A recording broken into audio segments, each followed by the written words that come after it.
예, 우리 마수정 성도님도 오셨네요. 예, 그동안 수고 많으셨죠. 예, 어떻게 퇴원을 하셨어요? 아, 예, 그러게요. 예, 예, 수고 많이 하셨습니다. 간호하신다고. 예, 박수 한번 주십시오. 예, 감사합니다. 우리 말씀 읽었고요. 네, 오늘은요.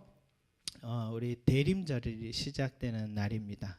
대림절이란 이 크리스마스 우리 성탄절을 기다리는 이 4주간 동안의 주일을 말하는데 우리가 대림절 지키는 것은 우리에게 소망과 평화와 기쁨과 사랑과 생명을 주시기 위해서 오신 우리 아기 예수님을 우리 신실한 믿음으로 맞이하기 위해서 준비하는 그런 시간입니다. 그래서 오늘이 이 대림절 첫째 주일이고 임마누엘의 메시아의 오심을 기대하면서 이 하나님의 나라를 소망을 또 하는 그런 초를 켜는 시간입니다. 우리 초를 하나 켜도록 하겠습니다.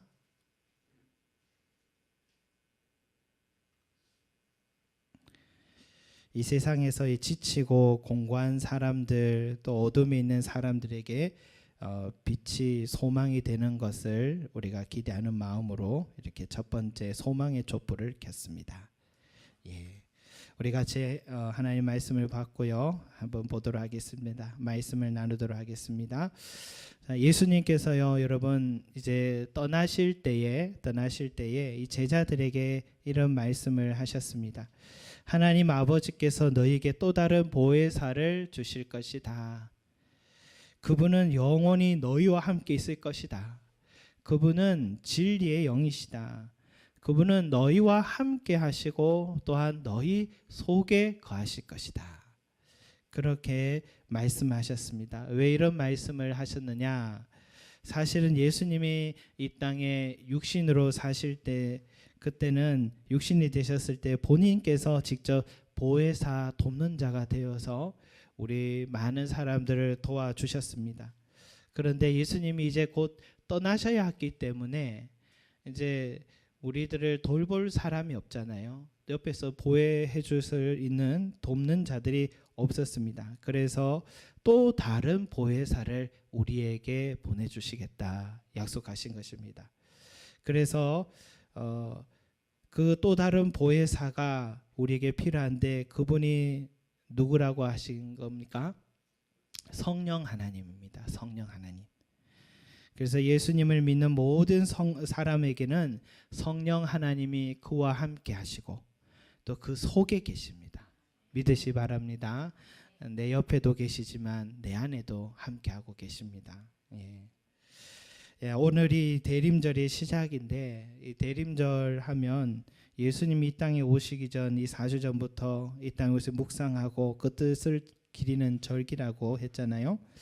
이 4년 전에 제가 이 대림절 기간에 저 개인적으로는 아주 그 특별한 대림절이었습니다. 저에게 있어서는 어떤 대림절이었냐면 이제 어디로 가서 사역을 해야 되나 했던 그 시간이 대림절 기간이었습니다. 그 당시에 제가 옆에 있던 일산의 장로교회라는 교회가 있었는데 그 교회에 가서 예배를 드리게 됐습니다. 집에서 제가 그래도 목사니까 가족들과 함께 예배를 드리니까 그렇게 아빠 설교를 좋아해 주던 아이들이 너무 힘들어하고 그래서 이건 정서적으로 별로 안 좋겠다 싶어서 그래서 다른 교회 어느 교회를 갈까 했죠. 참 저는 그때 교회를 찾는다는 게 이렇게 어려운 일이구나. 어디에 가서 예배를 드린다는 게 이렇게 어려운 일이구나 하는 것을 그때 많이 느꼈는데 그때 새로 부임해서 오신 목사님이 어떤 분이실까 궁금하기도 하고 해서 그 교회에 갔습니다. 그래 가서 설교를 듣고 있는데 그때 이제 대림절의 기름에서 촛불을 켜셨던 목사님의 모습이 기억납니다. 그런데 그날 설교 본문의 내용이 학개서였습니다. 대림절과 전혀 관계없어 보이는 본문 같은데 학개서 말씀을 하시면서 학개서가 뭐냐면 이스라엘 민족이 70년 동안 포로 생활을 하다가 다시 고국으로 돌아와서 먼저 성전을 재건하는 그런 말씀이 학개서거든요. 그때 목사님이 그날 제가 참여했던 그 주의 그날 말씀의 제 주제가 이거예요. 메시지가 이거 하나입니다. 기다리라. 기다리라, 이런 메시지였습니다. 처음에 그 말씀을 듣고 긴가민가 했습니다. 제가 설교는 많이 하지만 저 스스로 설교를 듣고 마치 나에게 직접적으로 들려주는 메시지다라고 생각해 본 적이 별로 없었기 때문에, 그래서 근데 지금 마치 기다리라라는 그 음성이 내가 지금 어디로 가야 할지 알지 못하는 이 답답한 심정을 향해서 던지는 그 메시지 같았습니다. 그래서 기다리라는 뜻인가 하고 나에게 지금 주님이 하신 말씀인가 하고 기다렸죠. 그리고 또 다음 주에 또 예배에 참석했더니 그날의 메시지는 교회를 세워라 이거였습니다. 교회를 세워라. 갈 교회도 없는데 교회를 세워라. 예. 사실 그때까지 뭐 이런 이야기를 있었어요. 저보고 건물은 빌려줄 테니까 한번 교회를 세워볼 생각이 없냐라는 제안이 있는데, 여러분 건물 갖고 되겠습니까? 건물 빌려주는 것도 감사한 일인데 그러나 건물 갖고는 안 되고, 또 개척은 제가 어릴 때부터 늘 봐왔던 일이기 때문에 너무 힘든 일이라는 것을 알아서 생각도 하지 않은 일이었습니다. 그런데 그날 말씀이 교회를 세워라 라고 말씀하시는 거예요. 그리고 또 그 주간의 고민 끝에 저희 부부가 그래도 한번 개척해 봅시다 라고 결론을 내렸고, 또 개척을 한다면 여러분 많은 준비를 해야 되고 생각도 없었는데 함께할 멤버도 없고 또 지원을 받을 것이라는 약속도 아무것도 없고, 또 뭐 사택 전세 하나 구할 형편도 그렇게 못된 그런 상황이니까 개척하겠다라고 결심한 건 되게 무모한 도전이었습니다. 그 당시에. 그래서 그 주간의 토요일 밤에 이 건물의 건물주를 제가 만난 거죠. 아는 집사님이셨는데 제가 여기서 교회를 한번 세워보겠습니다. 도와줄 수 있겠습니까? 하니까 두 분도 마음의 준비를 하고 있으셨는지 흔쾌하게 응해 주셨습니다. 그리고 다음 날 다시 또 그 교회 가서 말씀을 듣는데 그날 말씀이 내가 오늘부터 복을 주리라 이 말씀이셨습니다. 내가 오늘부터 복을 주리라 이 말씀이었습니다. 그 말씀을 들은 후부터 이제 교회 장소는 이제 정해졌죠. 지금까지 어려움도 많이 있었지만 그 어려움을 덮고도 남을 감사한 일들이 너무너무 많이 넘쳐 있었습니다.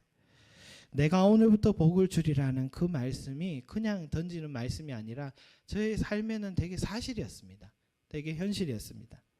얼마나 많은 것들을 부어주시는지 지금도 목회를 하고 있지만 내가 개척교회 목사인가 싶을 정도로 이렇게 어디 구름에 둥둥 떠 있는 그런 느낌을 늘 받고 있는데요. 이제는 내가 교회를 세워야 하는 건 줄 알고 두려워했는데 지금은 교회를 함께 섬겨보니까 이 교회를 세워가시는 분은 하나님이셨구나. 예, 하나님이시라는 것을 체험을 하고 있습니다. 그래서 저는 이 4년 전에 그 대림절 기간에 제 인생 잊지 못할 성령 하나님의 체험을 경험해 보았던 것이죠. 예수님이 지금 이런 말씀을 하시는 겁니다. 내가 떠나는 것이 너에게 유익이라. 내가 떠나가지 아니하면 보혜사가 너에게로 오시지 아니할 것이요 가면 내가 그를 너에게 보내리라. 그러니까 예수님이 떠나가 주시는 게 우리에게는 우리 복입니다. 성령이 우리 모두에게 임해 주시는 것이기 때문입니다. 예수님 땅에 계셨으면 우리는 이스라엘에 가지 않으면 만나지 못할 뿐인데 예수님이 떠나가 주시니까 예수의 영이신 성령이 온 세상에 다 임하게 되는 그런 축복을 받게 된 것이었습니다. 이것이 보혜사 성령 하나님이신 것인데요. 그래서 예수님을 떠나신 후에 이 초대교회에는 성령 하나님의 사역이 많이 나타났습니다.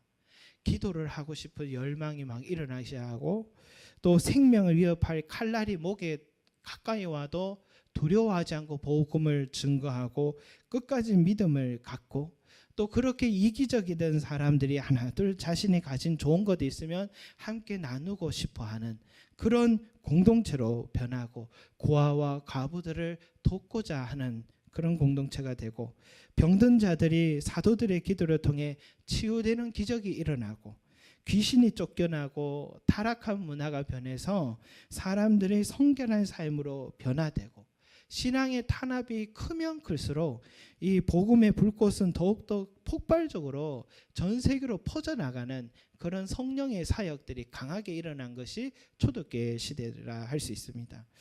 구체적인 사람 중에 한 사람이 누구냐? 빌립 집사입니다. 빌립 집사인데 그가 사도가 아니고 평신도 집사입니다. 그런데 그에게 성령이 함께 하시고 성령 하나님이 그의 안에 거하시니까 성령 하나님이 이 빌립 집사를 많이 사용하셨습니다. 한 번은 이 복음을 전하고 있는데 이 성령 하나님의 음성이 빌립아, 지금 일어나서 남쪽으로 향하고 예루살렘으로 가서 예루살렘에서 가사로 내려가는 길로 가라라고 그렇게 말했습니다. 땅이 좀 흔들리죠? 예, 요거는 밑에 공사해서 그럴 겁니다. 지진은 아닙니다. 이 빌립 집사가요, 무슨 연유인지도 모르고 그저 성령님께서 말씀하신 대로 내려갔습니다. 그곳에 가보니까 에디오피아 내시가 예루살렘에서 예배를 드리고 다시 고국으로 돌아가는 겁니다. 에디오피아가 지금은 어디 나라면 누비아라는 나라입니다. 이집트 옆에 있는 누비아라는 그 나라인데 지금은 이집트에게 또 속해 있기도 하다 합니다. 그런데 그 당시에는 이 에디오피아가 독립국가였고 오직 여왕들만을 섬기는 그런 나라였습니다. 여왕만 있던 나라여서 고위 관료들도 다 내시일 수밖에 없었습니다. 그런데 그가 어떤 사람이면 그 나라의 모든 국고를 담당하는 사람, 그러니까 경제부 장관이었습니다. 그 사람이 예배드리고 돌아가는 길인데 이 사람이 유대교의 매료가 되어서 예루살렘의 유대교의 하나님을 믿게 된 것이죠. 수레를 타고 내려가면서 이사야서를 읽고 있었습니다. 그때 성령님이 빌립에게 뭐라고 또 하시냐면 저 수레로 가까이 나아가라 그렇게 얘기하시는 거예요. 그래서 빌립이 그 수레로 가까이 가니까 에디오피아 내시가 이사야서를 읽고 있는 소리가 들렸습니다. 그래서 이렇게 빌립 물었습니다. 당신이 읽고 있는 그 말씀이 이해가 됩니까? 하고 물으니까 그 내시가 하는 말이 아무도 나에게 이 말씀을 가르쳐 주는 이가 없어서 잘 이해가 되지 않습니다. 당신이 나를 좀 도와줄 수 있겠습니까? 하니까 빌립 집사가 올라가서 수레에 앉아서 그 사람에게 그 읽고 있던 이해되지 않는 말씀이 뭔가 보니 이사야서 53장 7절 이후의 말씀이었습니다. 그게 뭐냐? 어떤 한 사람이 도살장에 끌려가는 어린 양과 같이 아무 말도 하지 않고 법정에서 굴욕을 당하고 공정한 재판도 받지 못하고 생명을 빼앗기는 바로 그런 말씀이 이사야 말씀이었습니다. 내시가 빌립 집사에게 도대체 이 지금 이사야 이 선지자가 말하는 이 사람이 누구를 말하는 겁니까? 선지자 자기 자신을 말하는 겁니까? 아니면 다른 사람을 말하는 겁니까? 물으니까 빌립 집사가 네, 이 사람이 바로 예수 그리스도입니다. 이 사람이 예수 그리스도입니다. 그에게 예수님에 대해서 가르쳐주고 복음을 전하는 그런 계기가 되었습니다. 옆에 물을 흐르는 걸 보고 내시가 하는 말이 보세요. 저기 물이 있으니까 제가 세례를 받아도 되겠습니까? 해서 그 자리에서 내려가서 빌립 집사가 그에게 세례를 주는, 그리고 빌립 집사는 그 자리에서 또 떠나게 되고 내시는 아주 기쁘게 고국으로 돌아갔다라고 성경에 기록되어 있습니다. 저는 이 말씀을 볼 때마다요 성령 하나님의 그 두 가지 사역의 특징을 보게 됩니다. 하나는 뭐냐면 복음 증거의 주체는 누구냐? 성령 하나님이다라는 것입니다. 성령 하나님이 증인이고 성령 하나님이 증거를 하시는 거다. 그분이 직접 모든 걸 관여하신다는 겁니다. 빌립 집사가 그 사람을 알고 전한 게 아니라 성령님께서 이미 그를 알고 전하게 하시니까 전할 수 있었던 것입니다. 그 만남도 증거할 말씀도 다 누가 주셨습니까? 성령 하나님이 빌립 집사에게 주신 것입니다. 여러분 이렇게 다 주시니까 우리는 그러면 가만히 있어도 되겠네요 라고 생각할 수 있겠지만 그거는 아닙니다. 빌립 집사가 늘 증거의 삶을 사니까 그에게 이러한 특별한 음성을 주신 것입니다. 저는 이 빌립 집사가요 어떻게 이렇게 성령의 음성을 너무 선명하게 잘 들을 수 있었을까? 그가 얼마나 하나님의 말씀을 묵상하고 기도하는 생활을 했는지 짐작할 수 있는 것입니다. 아무나 이렇게 하나님의 음성, 성령의 음성 듣는 게 아니라 늘 하나님과 깊은 교제를 나눈 사람이기 때문에 들을 수 있는 것입니다. 여러분 성령님이 그 사용하는 사람은 깨끗한 그릇이 된 사람을 사용하시는 거예요. 그 사람은 끊임없이 말씀대로 살려고 몸부림치고 또 자기 안에 있는 육신의 소욕들과 늘 싸우고 이겨내려고 몸부림치는 그런 사람들이 그릇이 깨끗한 사람인 것입니다. 그런데 이 깨끗한 그릇은 어떻게 만드느냐? 저 산에 들어가서 명상을 하거나 요가를 한다고 마음이 비운다고 해서 깨끗한 그릇이 되는 게 아닙니다. 그는 저기 불교에서 하는 방법이고, 여러분 깨끗한 그릇은 어떻게 만드냐면 하나님의 말씀에 비추어서 해야 할 것과 하지 말아야 할 것을 우리는 깨닫게 되는 거죠. 그것을 보고 해야 할 것을 순종하는 것입니다. 이게 깨끗한 그릇이 되는 것입니다. 내 육신과 마음은 항상 어때요? 하나님의 말씀에 반대되는 걸 자꾸 하려고 합니다. 그러나 깨끗한 그릇이 되려면 그것과 싸워서 이기고 하나님이 기뻐하는 것을 택하고 그 일을 행하는 것입니다. 이게 순종이라고 합니다. 그리고 항상 그 일을 할 수 있는 의지는 어디에서 얻느냐? 기도에서 얻는 것입니다. 기도함으로 하나님의 말씀 앞에 순종하고 깨끗한 그릇이 되는 겁니다. 초대교회 성도들의 삶에 성령의 역사가 많이 일어난 이유는 여기에 있습니다. 전에 금요일도 말씀드렸지만 그들은요 이전에도 이후에도 그 성도들만큼 기도한 역사가 없었습니다. 그때만큼 기도한 역사가 없었습니다. 기도할 때 성령의 불이 내 안에 죄를 태우고 또 성령의 기름을 부어서 나를 깨끗하고 거룩한 자로 세워주시는 것입니다. 아마도 빌립 집사는 항상 이런 생활을 통해서 깨끗한 그릇이 준비했고 그래서 성령에 민감할 수 있었고 이렇게 증인의 삶에 하나님이 찾으시는 한 영혼을 살려내는 일에 사용되었다고 믿습니다. 우리 성림 제자교회 성도 여러분들도 우리 빌립 집사와 같이 성령의 사람들이 되시길 소망합니다. 우리 교회가 기도의 불이 꺼지지 않도록 모이면 기도하고 또 하나님 말씀의 가르침에 순종하는 생활을 해야 될 줄로 믿습니다. 저는 우리 교회가 참 감사한 것은요. 숫자는 많지 않은데 늘 새벽에도 기도의 등불을 켜시는 우리 하나님이시고 그리고 수요일도 목요일도 금요일도 늘 저녁마다 등불을 켜시고 또 주일에도 이렇게 등불을 켜시고 해서 하나님께 참 감사드립니다. 원래 이 교회 건물이 6개월 동안 텅텅 비어 있을 때는 불이 꺼져 있었거든요. 아무 역할도 하지 못했던 이 땅에 이곳에 다시 불을 켜신 우리 하나님의 사역에 참 감사드립니다. 하나님 이 땅에 등불을 켜고 기도의 등불을 켜고 성령의 빛이 이 땅에 비추어서 이 땅을 정화시키시고 어둠에 갇혀있는 살아가는 영혼들을 살려내라고 구원해내라고 하나님께서 우리에게 이 사명 주신 줄로 믿습니다.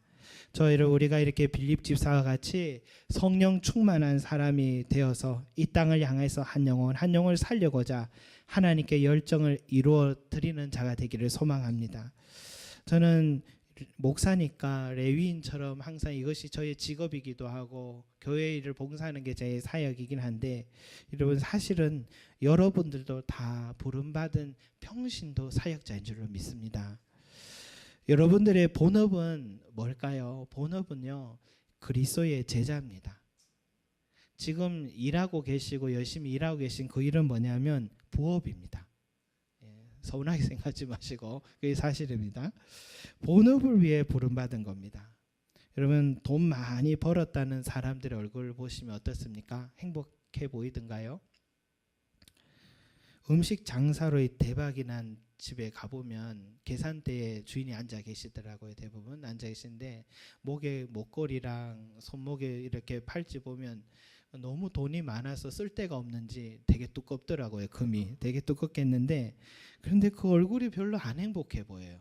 아, 돈 많이 벌어도 저래 행복하지는 않구나 하는 걸 알게 됐는데, 여러분 돈은요 수단이지 목적이 아닌 겁니다. 우리 인생의 수단이지 목적이 아닌 것입니다. 하나님의 나에게 물질을 부어주는 것은 그걸 가지고 본업에 충실하라고 하시는 겁니다. 본업이 뭡니까? 한 영혼을 구원하기 위해서 그걸 사용하라는 것입니다. 돈 많은 게 죄가 아닙니다. 여러분, 우리나라는 부자면 마치 죄인처럼 보는데 돈 많은 게 죄가 아닙니다. 돈 많이 벌었다고 잘못된 게 아닙니다. 바른 곳에 사용하지 않고 오직 자기 이익만을 위해 사용한 그게 죄고 잘못인 것입니다.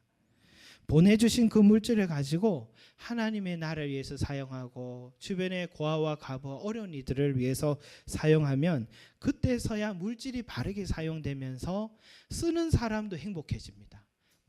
내 영혼이 만족해 되고 기쁨이 넘쳐나게 되어 있습니다. 이게 하나님이 만드신 인생의 원리인데, 여러분에게 주신 그 사업장도 마찬가지입니다. 모든 것이 여러분 하나님의 영광을 위해서 한번 사업장을 운영해 보십시오. 그러면 너무너무 행복합니다.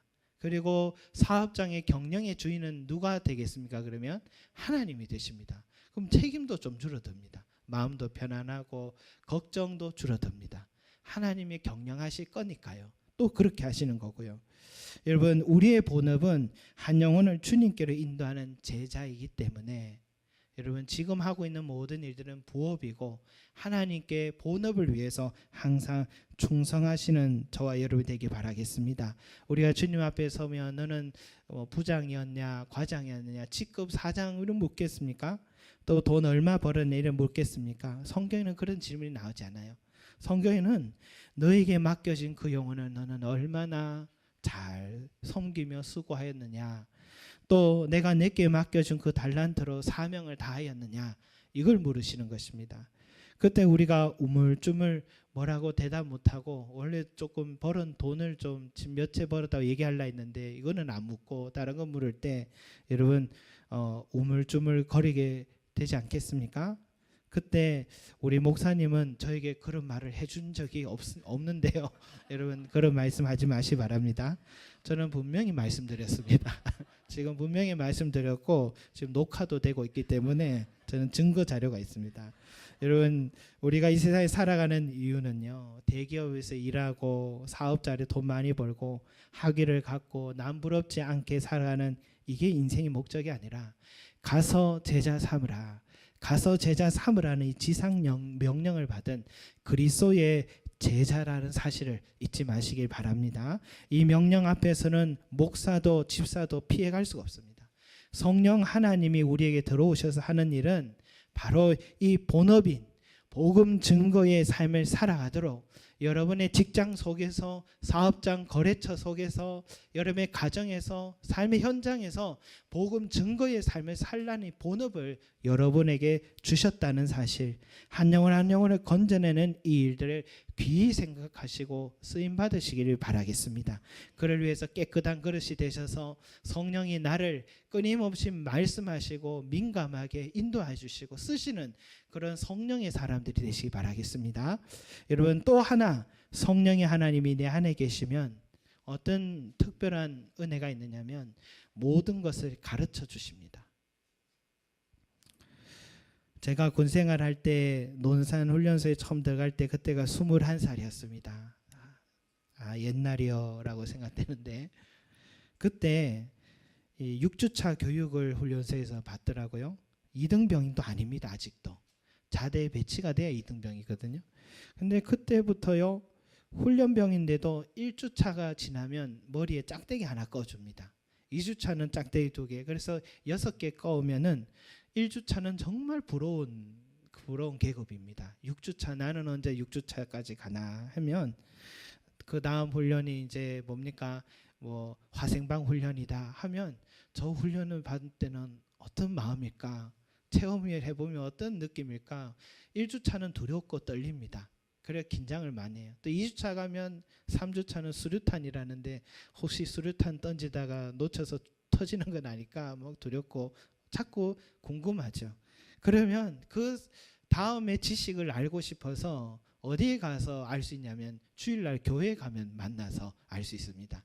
내 옆에 2주차 3주차 앉아 있으면 그 옆에 예배는 안 드리고 붙들고 뭐 어떻게 하는 거냐고 막 묻습니다.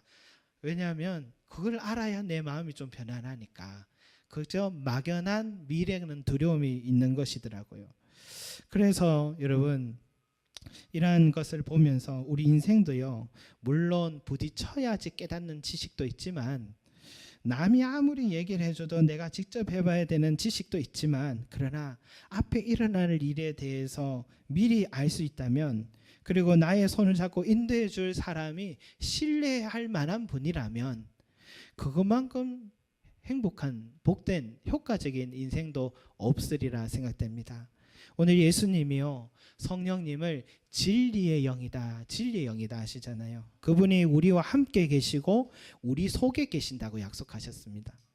우리와 함께라는 말은 외적인 표현인데 내 옆에 내 손잡고 인도해 주시는 분이다 라는 뜻이고, 내 안에 계신다는 것은 내 안에 계시면서 말씀하시고 가르쳐 주신다라는 그런 내적인 표현입니다.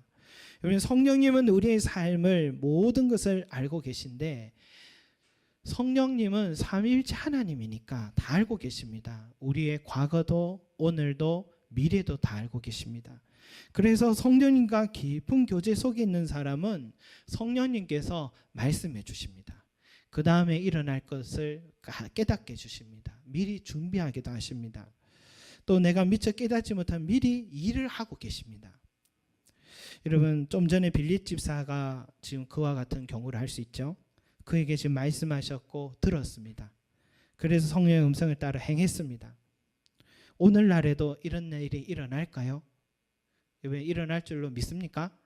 예, 믿음 좋으신데 우리 노미선 집사님 아직 안 믿어지시죠?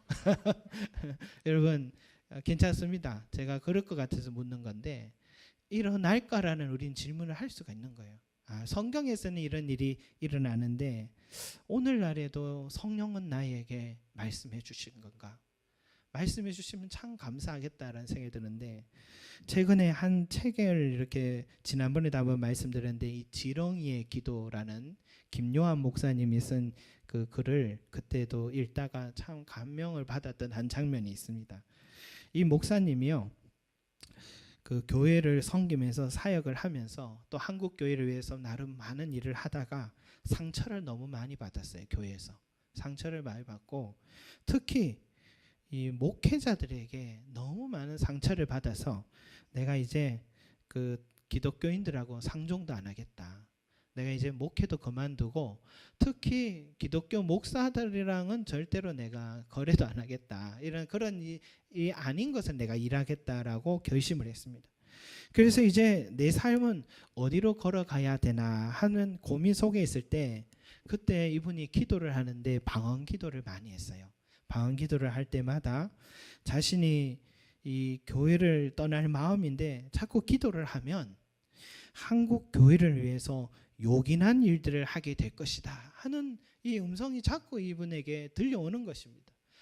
교회를 떠나려고 하는데 한국 교회를 위해 요긴한 일을 할 것이라고 하니까 이게 도대체 무슨 말일까? 그래서요, 이 방언을 통역해주는 방언 통변의 은사가 성경에 있으니까 이런 은사를 가진 분을 내가 한번 찾아봐야겠다 해서 이 남원 쪽에 어느 작은 시골의 교회의 사모님이 이 방언 통변의 은사를 받은 분이 있다 해서 수소문해서 신뢰할 만한 분이라 해서 찾아갔습니다. 그곳에서 처음으로 본인이 방언을 하고 이분이 바로바로 통변을 해주시는데, 통역을 해주시는데, 그 사모님이 자신과 예상한 것과는 너무 다른 이야기를 하는 겁니다. 이렇게 얘기하더랍니다. 그 부분에 중에 개인적인 거 빼고 공적인 부분만 여러분이 기록했는데 이렇게 기록했습니다. 하나님께서 한국의 중장년 세대가 아닌 젊은 세대, 특히 10대들에게 관심이 많으시다. 하나님께서 한국의 청소년들이 하나님을 사랑하고 경건하고 사회 정의에 힘쓰는 세대가 되길 원하시며 그 일을 인도할 수 있는 사람을 찾고 계신다. 하나님께서 한국교회와 한국교회 지도자들이 한국의 젊은 세대가 죄 가운데 방황하고 고통당하고 있음에도 불구하고 그들의 영혼을 불쌍히 여기지 않고 그들을 위해서 아무런 일도 하지 않는 것에 대해 슬퍼하신다. 하나님께서 한국의 새로운 세대를 준비시켜 새로운 역사를 일으키실 것이다. 라고 이렇게 통역을 한 것입니다. 그 목사님은 계속 방언을 하고 이런 통역을 들으면서도 너무 당황스러웠답니다.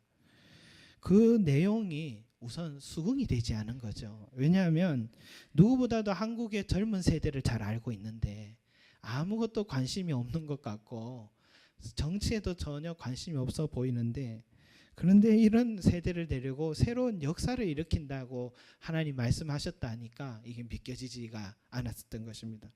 그런데 그 목사님이 2014년 4월 16일 세월호 참사가 발생하고부터 이 청소년들의 사회의식이 무섭게 변화되어가는 그 모습을 보고 놀랐다고 합니다.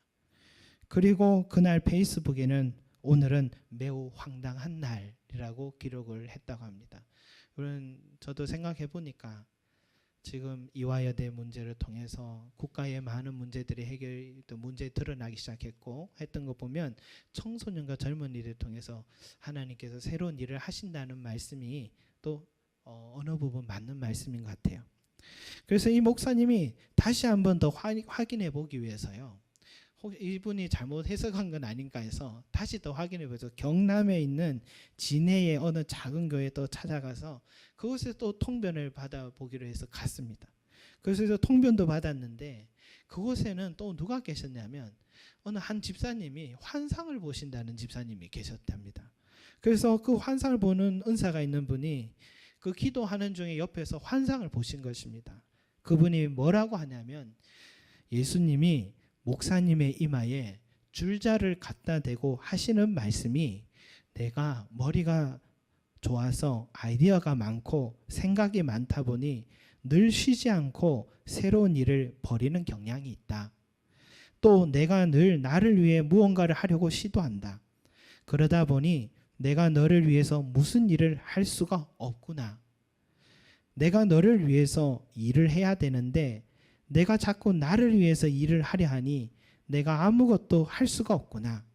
그냥 내가 가만히 있는 것이 나를 위한 일이니라. 라고 이 목사님에게 그 환상을 본 얘기를 들린 얘기를 한 겁니다. 이 얘기를 듣고도 이 목사님은 그 말도 흘려들었습니다. 뭐 이런 이야기들을 하는구나 이런 생각했겠죠. 그리고 이제 이틀 후에 계획대로 비행기를 타고 미국 LA로 가서 그동안 못 만났던 사람들도 만나고 자료도 이제 찾아서 새로운 일을 준비하러 갔던 것이죠. 그곳에서 참 오랜만에 후배 한 사람 목사를 만나게 됐는데 함께 이야기를 해서 커피숍에 갔습니다.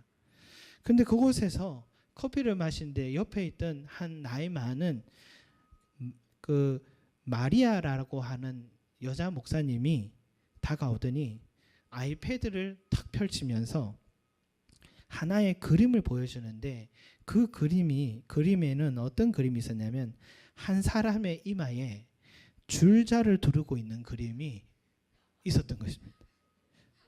그 마리아라는 이 목사님은 그 장소에서 처음 만났는데 딱 6일 전에 경남 진해에서 한 집사님의 그 환상의 내용과 너무 일치한 그림이 미국에서 바로 보게 된 것입니다. 막 전율이 찾아왔습니다. 그 순간 이 목사님은 하나님은 지금 내가 가지고 있는 모든 계획을 내려놓으라고 말씀하시는 것이구나. 그걸 깨닫고 마음의 계획을 다 지워버렸습니다. 그리고 하나님의 스케줄대로 움직이기로 마음을 먹었다 합니다. 그 후에 한 목사님 국제 제자 훈련에 계신 또 미국의 댄 스니드라는 목사님이 계신데 그분을 또 만나자 해서 또 호텔 로비로 가서 교제를 하는데 머리가 희끗한 목사님이신데 그분이 자신을 보더니 대뜸 기도를 하자고 하시면서 기도를 하십니다. 뭐라고 기도하냐면 하나님, 저는 앞으로 한국에서 새로운 세대가 일어날 것을 봅니다. 한국의 새로운 세대가 한국 사회의 역사에서 새로운 일들을 이루어 나갈 것입니다 하고 기도를 하는 것입니다. 그 기도는 처음에 이 남원의 시골에 그 사모님이 자신의 방언을 통변했던 그 내용과 토시 하나 틀리지 않고 똑같은 그 말씀을 기도를 하셨던 것입니다. 그 후로도 여러 경로로 목사님께 같은 메시지를 주셨고, 이제는 더 이상 미국에 있고 싶은 마음이 사라져 버려서 어서 얼른 계획보다 더 일찍 한국으로 돌아왔습니다. 돌아와서 너무 또 마음에 도대체 이거 뭔가 해서 인천공항의 한 구석에 가서 처음에 자신을 그 통변해 주셨던 그 사모님께 또 전화를 했습니다. 그리고 그 사모님께 지금도 통변해 줄 수 있냐고 또 기도를 하면서 전화상으로 또 통변을 했는데, 그 사모님의 입에서 나오는 통변의 내용은 이겁니다. 아들아, 그래, 내가 넓은 세상에 나가서 성령으로 감동된 많은 사람들을 만난 이야기를 들어보니 무슨 생각이 드느냐. 내가 내게 나의 뜻을 그만큼 소상히 알려주었으면 이제 내 뜻을 이루기 위해 충성하도록 하라. 그래서 그 사모님이요, 미국에 다녀온지도 모르시는 분이 이 얘기를 하니까 이분이 기가 막혔습니다. 그때부터 이 목사님도 계속해서 치열하고 간절하게 하나님, 제가 무엇을 하고 어떻게 해야 합니까? 기도를 했는데 성령님은 그 목사님에게 한국교회와 사회를 위해서 일하게 하고, 특히 목회자들에게 바른 신학을 돕고 또 젊은이들을 격려하는 일들을 해야 한다면서 여러 번 말씀해 주신 것입니다. 고집이 센 목사님이라서 버티고 버텼는데 우리 하나님은 더 집요하게 이 목사님을 몰고 가신 것입니다. 그 후에 교회 사역도 했는데요. 이분이 출판사를 세워서 출판 사역을 시작하는데, 저도 어느 집사님을 통해서 이분의 책을 후원을 받았거든요. 근데 한 달에 책을 3권, 4권씩 만들어서 보내고 있는 것입니다. 신기합니다. 그래서 어떤 출판사인가 싶어 보니까 직원은 20명밖에 되지 않습니다. 많은 게 아니에요, 출판사에서는. 그런데 이 책을 3-4권씩 한 달씩 만드는, 도대체 이 서점은, 이 출판사는 어떤 출판사인가 궁금했습니다. 그리고 두께도 이런 두께 600페이지가 넘는 책들을, 그런데 지난 한 해만 해도 50권을 만들었습니다. 이 한 출판사가. 여러분, 출판사는 한 100권 정도 만들면 이제 그 다음부터는 책이 자동으로 돌아간다고 얘기하거든요, 운영이. 그런데 지금 50권이나 한 해 안에 50권이나 만드는데 다 좋은 책들입니다. 그리고 다 교회와 목회자들의 소양을 더 높여주기 위한 책들을 계속해서 만듭니다. 여러분, 그리고 매주일마다 목회자들과 평신도들을 위해서 아카데미를 진행하는데 300명씩 와서 계속 강의가 진행되고 좋은 양질의 강의를 진행하는데, 이 많은 일을 하기 위해서는 많은 물질도 필요하거든요. 그런데 그 많은 물질들이 다 공급되고 이분이 일을 할 수 있도록 하는 그런 일들을 옆에서 보면서, 성령 하나님이 하시는 사역이 이런 것이구나. 성령 하나님께서 일하실 때는 이런 역사들이 일어나는 것이구나. 저는 그 목사님 한 번도 뵙지는 못했지만 많은 도전을 받았던 이야기입니다. 여러분, 들어보니 좀 황당합니까? 처음에 저도 방언 통변 이런 데 대해서 저도 경험해 본 적이 없는 세계여서 잘 믿지도 못했고 그랬는데, 이 목사님 이야기 들어보니 그런 일도 있구나 하는 생각이 들고, 누구보다도 제일 당황하고 했던 사람이 목사님 본인 자신이 아닌가 생각합니다. 그러나 여러분, 성경에 나온 성령 하나님의 사역을 우리가 조금이라도 이해하고 알게 되면 절대로 이것은 어색하거나 황당한 일들이 아닙니다. 성령 하나님은 내 삶에 주어진 사명이 무엇인지 미리 알고 계시고 그걸 가르쳐 주시는 분이십니다. 우리가 이렇게 가르쳐 주지 않고 왜 그랬냐고 따지는 분이 아니시고 상세하게 가르쳐 주시는 분입니다. 우리가 미처 듣지 못하기 때문인 것이죠. 그러나 진리의 성령이 오시면 그가 너희를 모든 진리 가운데로 인도하시리니 그가 스스로 말하지 않고 오직 들은 것을 말하며 장래 일을 너희에게 알리시리라. 분명히 말씀하셨습니다. 여러분 빌립 집사와 오늘 이 목사님 속에 계시고 또 함께 하신 성령님은 바로 저와 여러분에게 함께 하시고 우리 속에 계신 성령님임을 믿으시기 바랍니다. 믿으시기 바랍니다.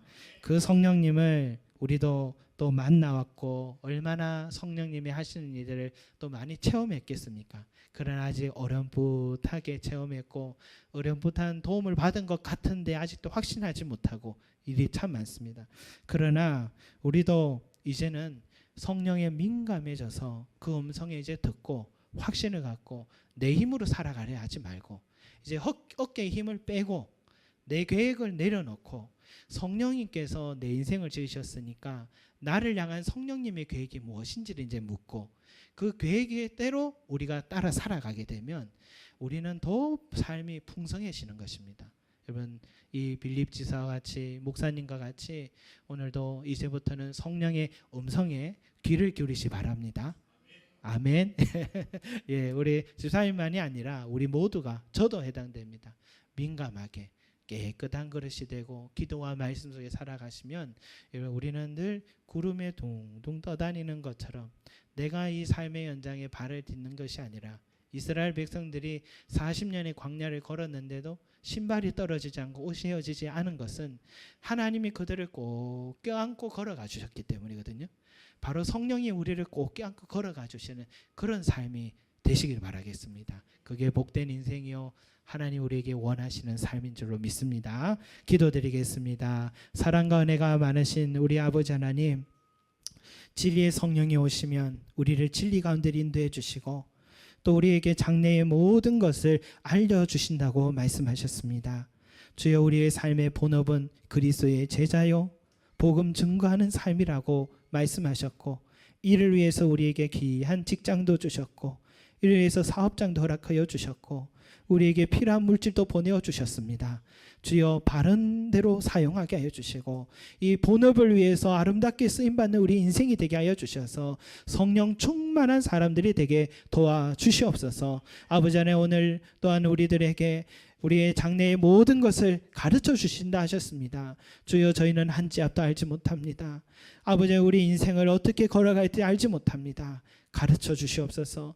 늘 민감하게 주님의 뜻이 어디 있는지 성령의 바람이 어디 있는지 우리가 늘 깨어있는 자가 되게 하여 주셔서 성령의 이끌림대로 달려가고 승리하는 우리의 삶이 될 수 있도록 축복하여 주십시오. 오늘 여기 있는 모든 성도들은 다 빌립 집사같이 되게 하여 주시고 성령의 사람이 되게 하여 주시고 성령의 이끌림대로 아버지 하나님 쓰임받는 거룩한 아버지 하나님 주님의 일꾼들이 될 수 있도록 하나님 축복해 주시옵소서.